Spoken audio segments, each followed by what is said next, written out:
The Northern Consensus Movement has threatened to cut off food supplies to the southern region of the country if hostilities and violence continues against our members living in the south. The president of the Northern Consensus Movement, Auwal, Aliyu, made this known in Abuja as he addressed the state of the north in national discourse. Aliyu tasked the governors of the state of the south to call on their citizens to stop the violence against northerners, while also urging members of the movement to remain peace-loving and law-abiding wherever they find themselves. The continuation of the killings and destruction of properties of northerners in the entire southern parts also continues.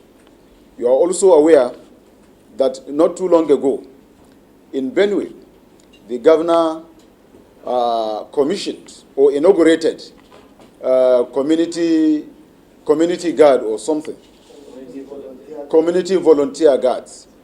And the governor has threatened, as a governor, to threaten the peaceful coexistence of a people, threatening to provide them with guns and ammunition, and that threatening to flush a particular tribe.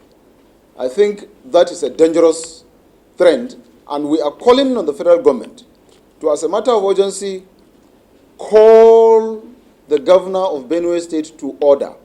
What he is about doing, or what he intends to do, is trying to trigger up violence indirectly. We don't know if that governor is an agent of destruction or is working for certain foreign countries that are instigating him to do what he's doing. But as a patriotic citizen, as a chief executive officer of a state, there are things you ought not to do or what you ought not to alter. We are calling on him to retract his statement. There is nothing wrong in providing security of lives and property of citizens of his states. But while doing that, it is also very wrong to identify a particular tribe or a particular clan to say those are the ones he is after. The governors of southern states should, as a matter of urgency, consider northerners as Nigerians and treat them with respect and dignity.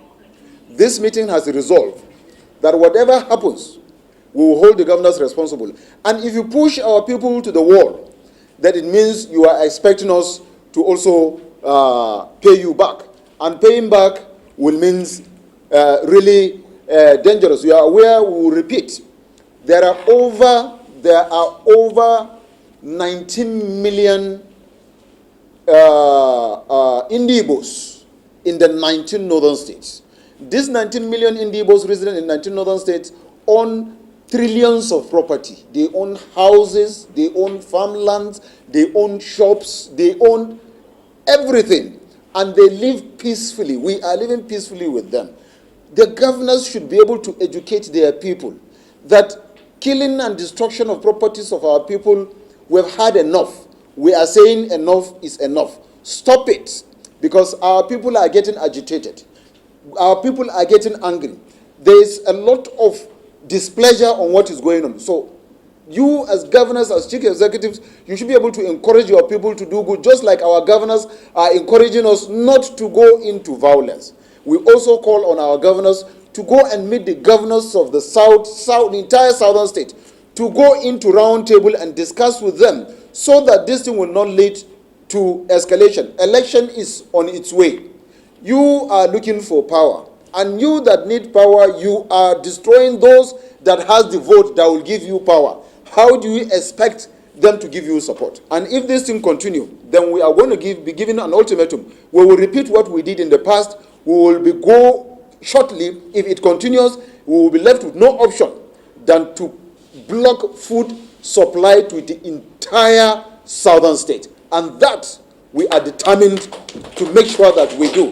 So this should serve as a word of warning to the entire people that see northerners as slaves, see northerners as if they are not Nigerians, see northerners as if they don't have right to live and cohabit in the entire, or wherever they needed or they intend to live. We have always been calling on the Fulanis, to be precise, to be law-abiding, to avoid being part of anything crime.